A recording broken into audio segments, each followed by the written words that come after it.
आइए आज हम देखेंगे अनुपात समानुपात के बारे में।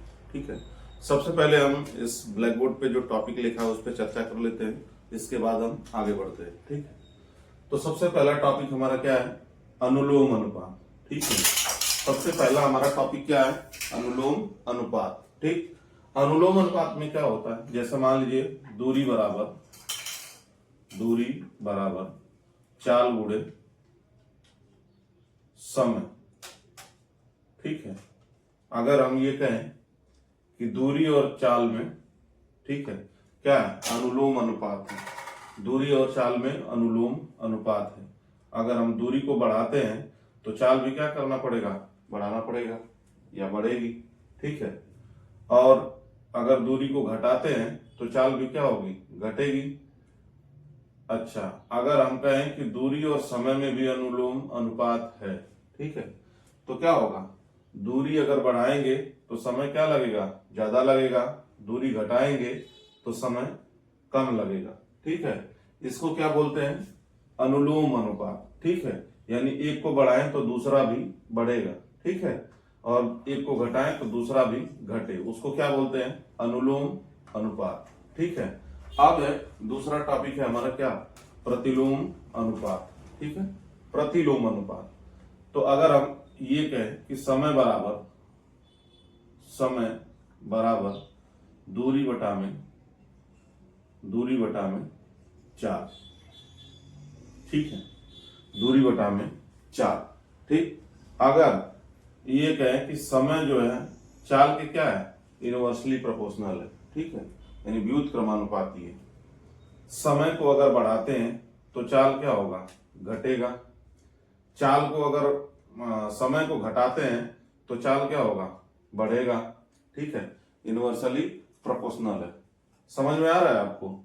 समझ, या फिर आप ऐसे समझिए कि अगर कोई गाड़ी है, बस या गाड़ी कुछ भी ले लीजिए, मान लीजिए कि 60 किलोमीटर पर आवर चलती है। ठीक है, 60 किलोमीटर पर आवर चलती है तो एक घंटे में कितना दूरी तय कर रही है? एक घंटे में 60 किलोमीटर दूरी तय कर देगी। समझिएगा, समय कितना लग रहा है? एक घंटा, और चाल क्या है? 60 किलोमीटर पर आवर। लेकिन अगर वहीं हम इसको 120 किलोमीटर पर आवर अगर कर देते हैं, 120, चाल को हमने क्या कर दिया? बढ़ा दिया। चाल को क्या कर दिया? बढ़ा दिया। ठीक है, तो समय क्या होगा? घट जाएगा। इनवर्सली प्रोपोर्शनल है। ठीक है, घट जाएगा। समय क्या हो जाएगा? घट जाएगा। जब चाल 120 हो गई, अर्थात एक घंटे में 120 किलोमीटर चल रही है और हमें कितना चलना है? 60 किलोमीटर, तो आधे घंटे में 60 किलोमीटर चल जाएगी ना। पहले कितना ले रही थी? एक घंटा, लेकिन अब कितना हो गया? आधा घंटा। तो समय क्या हो गया? घट गया। अगर चाल को हमने बढ़ाया तो समय क्या हो गई? घट गई। ठीक है, तो ये हो गया आपका प्रतिलोम अनुपात। ठीक, समझ में आया? चलिए ठीक है, अगले टॉपिक पे चलते हैं। अगला इसको मिटाते हैं और हम लोग चलते हैं अगले टॉपिक की तरफ। ठीक है, अगला टॉपिक है हमारा मिश्रित अनुपात। क्या है? मिश्रित अनुपात। अगर मान लीजिए कि 3:1, 2:3 और 4:2 कह लीजिए, 2 3 कर दीजिए या 5 कर दीजिए, कुछ भी कर दीजिए। ठीक है, इस तरह से अनुपात आपको दिए हुए हैं। ठीक, तो इसका आपको बोल दे कि मिश्रित अनुपात निकालिए। तो मिश्रित अनुपात आप कैसे निकालेंगे? तो पहले पद का क्या करेंगे? सबके पहले पद का गुणा करेंगे आप। ठीक है, प्रथम पद का, तो क्या हो जाएगा? यानी 3 इंटू 2 इंटू 4। ठीक, और दूसरे पद का आप गुणा करेंगे तो क्या करेंगे? दूसरी बार में इसका और इसका आप क्या करेंगे? गुणा कर देंगे, यानी 1 गुणे 3 गुणे 5। ये हो गया आपका मिश्रित अनुपात। ठीक है, मिश्रित अनुपात आपका ये हो गया। इसको बोलते हैं हम क्या? मिश्रित अनुपात। ठीक, अब आपसे क्या पूछ रहा है अगले टॉपिक में आपसे क्या पूछ रहा है? वर्गानुपात। ठीक है, वर्गानुपात किसको कहते हैं हम जानेंगे वर्गानुपात के बारे में। ठीक है, तो अगर आपसे कह दे कि 3:1 5 का वर्गानुपात निकालिए। ठीक है, 3 अनुपात यानी 5 का वर्गानुपात जब आपको निकालना होगा तो 3 का वर्ग 9 और 5 का वर्ग 25, ये आपका क्या हो गया, वर्गानुपात। ठीक है, अगर आपको समझ में आ गया तो हम चलते हैं अगले टॉपिक की ओर। ठीक, अगला टॉपिक आपका ये है आधानुपात। आधानुपात किसको कहते हैं, तो आधानुपात जैसे मान लीजिए 16 और 25 आपको दिया, ठीक, 16 और 25 का पूछ देखिए आधानुपात बताइए, तो क्या करेंगे आप, 16 का वर्गमूल निकालेंगे यानी 4, 25 का वर्गमूल यानी 5, 4:5, ये आपका क्या हो गया, आधानुपात हो गया। ठीक, अब 13 अनुपात की तरफ चलते हैं। 13 अनुपात क्या होता है, तो 13 अनुपात जब कोई संख्या दी गई हो और उसका पूछे कि 13 अनुपात बताइए, जैसे 3 ले लीजिए, ठीक है, और 5 ही ले लीजिए या कुछ भी ले लीजिए, 3 और 5 ही ले लीजिए, तो 3 का क्यूब निकालेंगे आप। ठीक है, 3 का क्या निकालेंगे, क्यूब निकालेंगे, तो 3 3 9 3 27, क्या हो जाएगा 27 अनुपात, 5 बचे 25, 25 बचे 125, ये हो गया आपका 13 अनुपात। ठीक है, ये क्या हो गया आपका 13 अनुपात। अब आपसे अगर पूछे कि तिहाई अनुपात के बारे में बताइए, ठीक है, तिहाई अनुपात, तो किसी संख्या का जैसे मान लीजिए दी गई हो 64 और 125, 64 और 125 अगर आपको दिया हो और पूछ दे कि इसका तिहाई अनुपात ज्ञात कीजिए, तो आप क्या करेंगे, इसका घनमूल निकालेंगे और इसका भी घनमूल निकालेंगे। ठीक है, तो घनमूल निकालेंगे जब इसका, तो क्या हो जाएगा, 4 किसका घनमूल है, 64 का घनमूल क्या होगा, 4 होगा। ठीक है, और 125 का घनमूल 5 होगा, तो ये हो गया इनका क्या, तिहाई अनुपात। ठीक है, ये क्या हो गया, तिहाई अनुपात। लेकिन अब क्या पूछ रहा है आपसे, सम अनुपात के बारे में, कि सम अनुपात क्या है, आप इसको जानेंगे थोड़ा। ठीक है, तो सम अनुपात क्या होता है, यानी जैसे मान लीजिए ए अनुपात बी बराबर बी अनुपात सी अनुपात डी, सी अनुपात डी, तो हम इसको ये कह सकते हैं कि ए बी सी और डी चारों क्या है, समान अनुपात में। ठीक है, चारों क्या है, समान अनुपात में। ठीक, यानी इसको क्या बोलेंगे, समानुपाती बोलते हैं, समानुपात बोलते हैं। ठीक है, क्या है, समानुपात। ठीक, इसको क्या बोलेंगे, मध्य पद बोलते हैं, इसको क्या बोलते हैं, मध्य पद। ठीक है, और इसको क्या बोलते हैं, ये जो होता है इसको क्या बोलते हैं, वाय पद बोलते हैं। ठीक है, वाय पद बोलते हैं। ठीक, अब एक कंडीशन इसमें और होती है। ठीक है, ये दोनों का गुणा करते हैं आपस में, मध्य पद बराबर क्या होता है, मध्य पद का गुणनफल, मध्य पद का गुणनफल बराबर वाय पद का, वाय पद का गुणनफल। ठीक है, वाय पद का गुणनफल, यानी b इंटू सी बराबर a इंटू डी, यानी बी सी बराबर ए डी। ठीक है, हम इसको बोल सकते हैं कि बी सी बराबर ए डी, यानी मध्य पद का गुणनफल बराबर वाय पद का गुणनफल, यानी 4 राशियों को समान अनुपात में दिया गया हो। ठीक है, तो उसमें ये जो बीच वाला पद होता है वो क्या होता है, मध्य पद, और बाहर का जो पद होता है उसको क्या बोलते हैं, वाय पद। इसकी एक कंडीशन होती है कि मध्य पदों का गुणनफल बराबर वाय पदों का गुणनफल। ठीक है, अब अगर आपको बात समझ में आ गई हो, अब हम चलते हैं वितत अनुपात की तरफ। ठीक है, वितत अनुपात क्या होता है, यानी 3 राशियां दी गई हो। ठीक है, 3 राशियों का जब आपको अनुपात दिया गया हो तो उसको क्या बोलते हैं, वितत अनुपात बोलते हैं। जैसे, और इसको हम क्या लिख सकते हैं, एक चीज और, इसको हम ऐसे भी लिख सकते हैं कि ए अनुपात बी, ये समानुपात है, सी अनुपात डी, इसको हम इस तरह से भी लिख सकते हैं। ठीक है, क्योंकि बराबर है तो इसको समानुपाती में भी लिख सकते हैं। ठीक है, अच्छा, अब आइए वितत अनुपात की तरफ।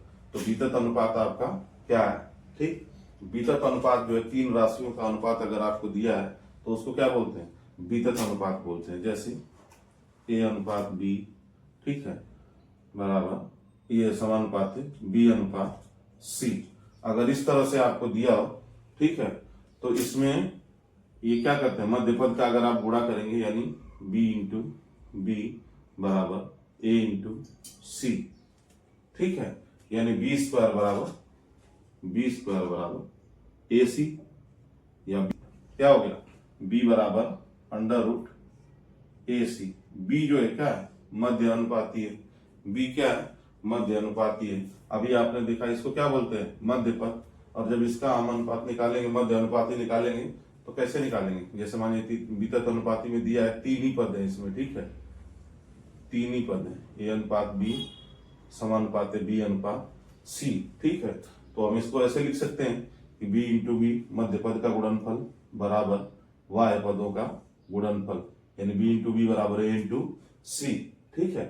तो बी स्क्वायर बराबर क्या हो जाएगा, बी इंटू बी मतलब बी स्क्वायर बराबर ए सी, और बी बराबर अंडर रूट ए सी, यानी बी बराबर अंडर रूट ए सी। इसको हम क्या बोलेंगे, मध्य अनुपाती भी बोलेंगे, ठीक है। तो अगर आपको समझ में आए तो इसको मिटाते हैं और बढ़ते हैं आगे की तरफ।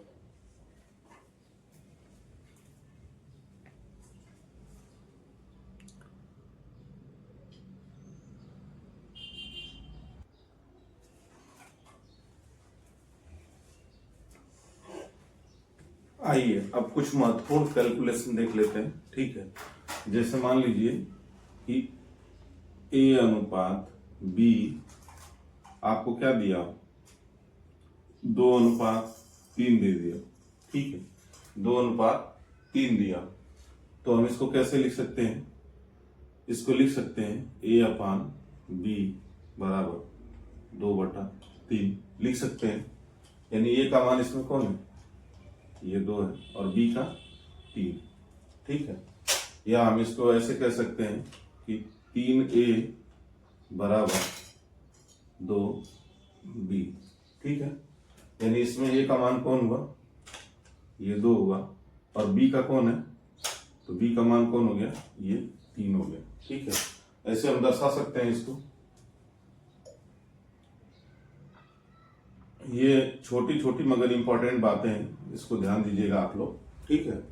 तो इसको हम ऐसे भी लिख सकते हैं, या ये कहें कि ए बराबर अगर हमको निकालना हो तो 2/3, बी भी लिखें 2a, ठीक है। ये चीज आपको समझ में आई, अगर समझ में आई तो हम चलते हैं अगले कैलकुलेशन की। a/2 बराबर b/3 बराबर c/4।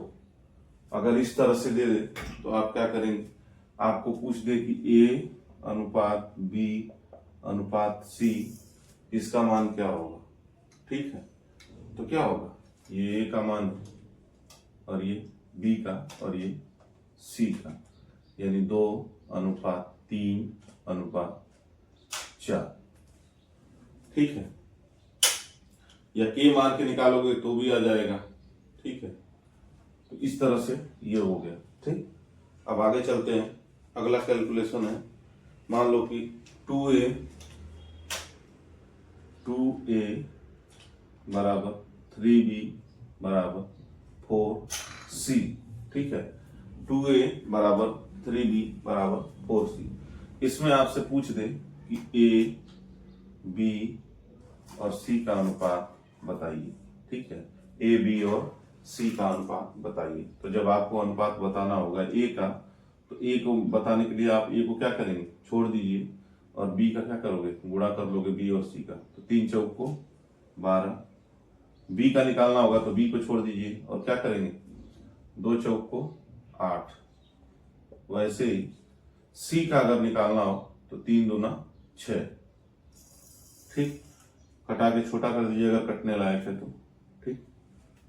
तो कटेगा, बिल्कुल कटेगा, 2 से कट जाएगा, 2 छक्के 12, 2 चौक को 8 और 2 तिहाई 6, यानी इनका अनुपात क्या हो गया, 6:4:3 हो गया, ठीक है। समझ में अगर आए तो हम इसको मिटा के अगले पे चलते हैं।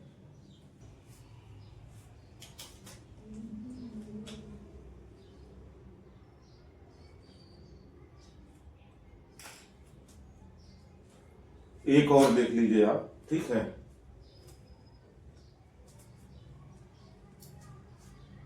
थ्री ए बराबर 2B बराबर 3C, ठीक। इसमें अगर आपको A, B और C का मान निकालना हो तो क्या करेंगे?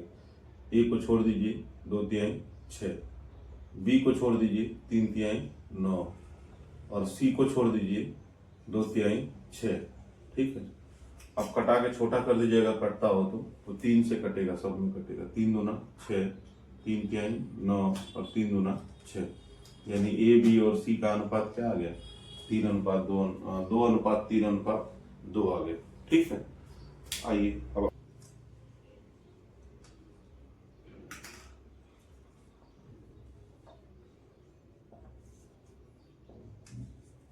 अगर इस तरह से आपको दे दे 2A बराबर 3B बराबर 4C बराबर 5D, ठीक है, और इसमें आपसे बोल दे कि A, B, C और D का अनुपात ज्ञात कीजिए, ठीक है।